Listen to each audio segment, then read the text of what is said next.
Ada cerita-cerita yang ya rasanya terlalu aneh untuk jadi kenyataan. Tapi nyatanya memang terjadi. Dan ini salah satunya. Sebuah kisah yang bukan cuma menantang apa yang kita tahu soal ilmu kedokteran, tapi juga meninggalkan pertanyaan yang jujur aja bikin merinding sampai sekarang. Ini bukan sekedar kasus medis biasa loh. Ini adalah misteri. Misteri tentang gimana tubuh seorang wanita di napas-napas terakhirnya bisa menjadi sumber fenomena yang tak terjelaskan dan mematikan. Mari kita selami misteri Gloria Ramirez. Coba Anda bayangkan, Anda ada di ruang gawat darurat yang super sibuk. Semuanya serba cepat tapi terkendali. Tiba-tiba, Anda mencium sesuatu yang salah. Sesuatu yang seharusnya nggak ada di sana. Bau tajam menusuk, lebih mirip pembersih lantai daripada bau orang sakit. Nah, itulah yang dirasakan Maureen Welch. Dan itu baru awal dari keanehan yang sebentar lagi akan menelan seluruh ruangan dalam kepanikan. Oke, untuk benar-benar paham apa yang terjadi, kita harus mundur sedikit, kembali ke malam yang menentukan itu. Malam di mana aturan fisika dan biologi seolah-olah nggak berlaku, dan sebuah rumah sakit yang ramai berubah jadi panggung salah satu teka-teki medis paling membingungkan abad ke-20. Waktu menunjukkan pukul 8.15 malam. Gloria Ramirez tiba dalam kondisi yang sangat kritis. Dia sedang berjuang melawan kanker serviks stadium akhir. Jantungnya berdebar kencang banget, napasnya pendek dan cepat. Buat tim medis yang bertugas, ini kelihatannya seperti prosedur darurat biasa, yang meskipun tragis, udah jadi makanan mereka sehari-hari. Prosedur standar pun langsung dijalankan, tapi malam itu sama sekali nggak ada yang standar. Nah, pas tim medis lagi sibuk-sibuknya bekerja, mereka mulai sadar, ada yang aneh, bener-bener aneh. Pertama, ada lapisan kayak minyak gitu di kulitnya, berkilau aneh di bawah lampu UGD. Terus, dari mulutnya keluar bau yang susah dijelasin, kayak campuran buah sama bawang putih. Dan yang paling bikin semua orang merinding, ketika seorang perawat ngambil sampel darahnya. Jarum suntik itu seolah-olah melepaskan uap kimia yang tak terlihat. Di dalam tabung darah itu ada partikel-partikel aneh warna kuning pucat yang melayang-layang. Ini jelas bukan lagi situasi medis yang biasa mereka hadapi. Ini sesuatu yang sama sekali beda.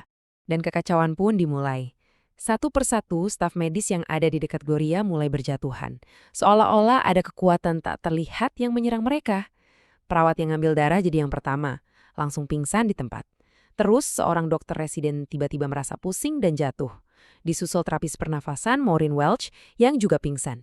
Cuma dalam hitungan menit, UGD berubah dari tempat penyembuhan jadi zona berbahaya. Perintah evakuasi diteriakan. Di tengah semua kepanikan itu.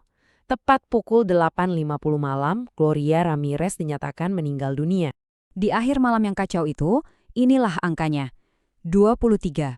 Total ada 23 staf UGD yang mengalami gejala aneh, mulai dari pusing biasa sampai kejang otot dan bahkan henti napas. 5 diantaranya harus dirawat intensif di rumah sakit. Apapun yang terjadi di ruangan itu, jelas bukan hal sepele. Itu nyata dan sangat kuat. Setelah kepanikan mereda, yang tersisa adalah kebingungan. Apa yang sebenarnya terjadi? Penyelidikan pun dimulai, dan para penyidik dihadapkan pada dua kemungkinan yang sangat bertolak belakang. Yang satu masuk akal, tapi terasa janggal. Sementara yang satunya lagi, kedengaran mustahil, tapi justru lebih cocok dengan kengerian yang baru saja terjadi. Jadi ada dua kubu. Di satu sisi ada teori histeria massal. Intinya, ini adalah gagasan bahwa bau aneh dan situasi yang super stres memicu reaksi psikologis berantai di antara para staf. Ini penjelasan resmi awal, yang paling aman. Tapi di sisi lain, ada kemungkinan yang jauh lebih mengerikan, bahwa tubuh Gloria Ramirez, entah bagaimana caranya, telah menjadi semacam wadah racun yang nyata. Teori histeria massal ini sebenarnya punya dasar yang cukup kuat.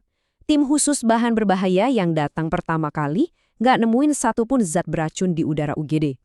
Anehnya lagi, korban yang paling parah, kebanyakan perempuan. Dan yang paling bikin pusing, dua paramedis yang pertama kali kontak paling dekat dengan Gloria di dalam ambulan yang sempit, mereka nggak kenapa-napa. Sama sekali. Kasus ini rasanya nggak masuk akal. Karena penjelasan resmi itu terasa nggak cukup buat para korban, kasus ini akhirnya dilimpahkan ke para ahli di Lawrence Livermore. Ini bukan laboratorium biasa loh, mereka ini lebih dikenal karena penelitian senjata nuklir. Mereka jadi harapan terakhir, ditugaskan buat melihat semua bukti dari sudut pandang baru dan menemukan apa yang mungkin terlewat. Dan benar saja, mereka menemukan sesuatu. Jauh di dalam sampel darah dan jaringan Gloria yang diawetkan, alat canggih mereka mendeteksi konsentrasi dimetilsulfon yang luar biasa tinggi. Senyawa ini memang bisa ada di tubuh manusia, tapi jumlahnya nggak sebanyak ini. Ini anomali, ini petunjuk pertama. Satu kepingan puzzle kimia yang aneh yang mungkin bisa membuka semuanya. Petunjuk ini membawa tim Livermore ke sebuah hipotesis yang, wah, luar biasa banget. Sesuatu yang belum pernah terjadi sebelumnya. Sampai-sampai kedengarannya kayak cerita fiksi ilmiah. Sebuah teori tentang badai kimia yang sempurna. Reaksi berantai yang mematikan yang terjadi di dalam pembuluh darah seorang wanita. Jadi begini teori mereka yang coba merangkai semua kepingan puzzle aneh malam itu.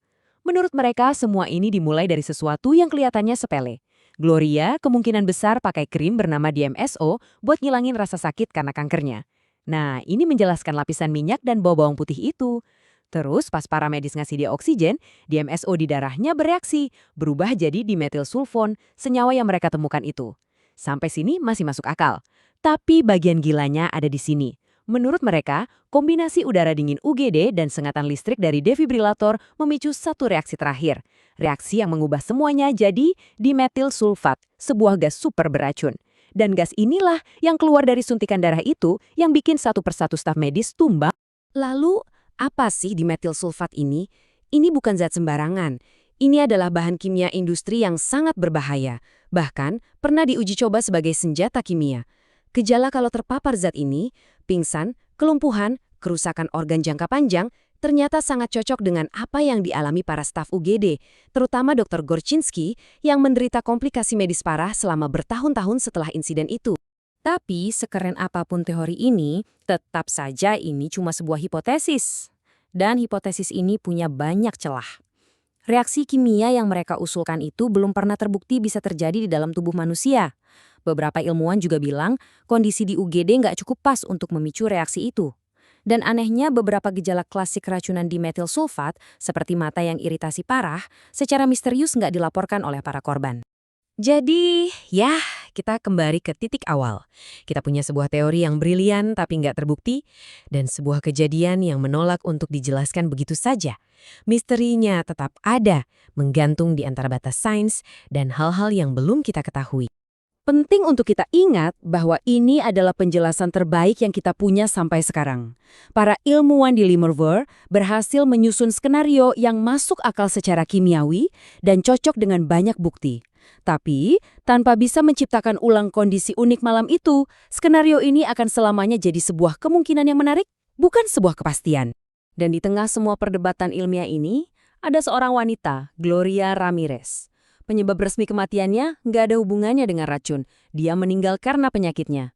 Tapi, namanya akan selamanya terikat pada teka-teki mengerikan ini, tentang bagaimana tubuhnya, di saat-saat terakhirnya, bisa jadi sumber fenomena yang begitu aneh dan berbahaya. Kasus Gloria Ramirez meninggalkan kita dengan sebuah pertanyaan yang cukup mengganggu. Kasus ini memaksa kita untuk berpikir, mungkinkah tubuh kita sendiri dalam kombinasi kondisi yang salah, bisa menghasilkan reaksi kimia yang tidak kita pahami dengan konsekuensi yang gak bisa kita prediksi? Mungkin misteri sebenarnya bukanlah apa yang terjadi malam itu, tapi apalagi yang mungkin tersembunyi di dalam diri kita semua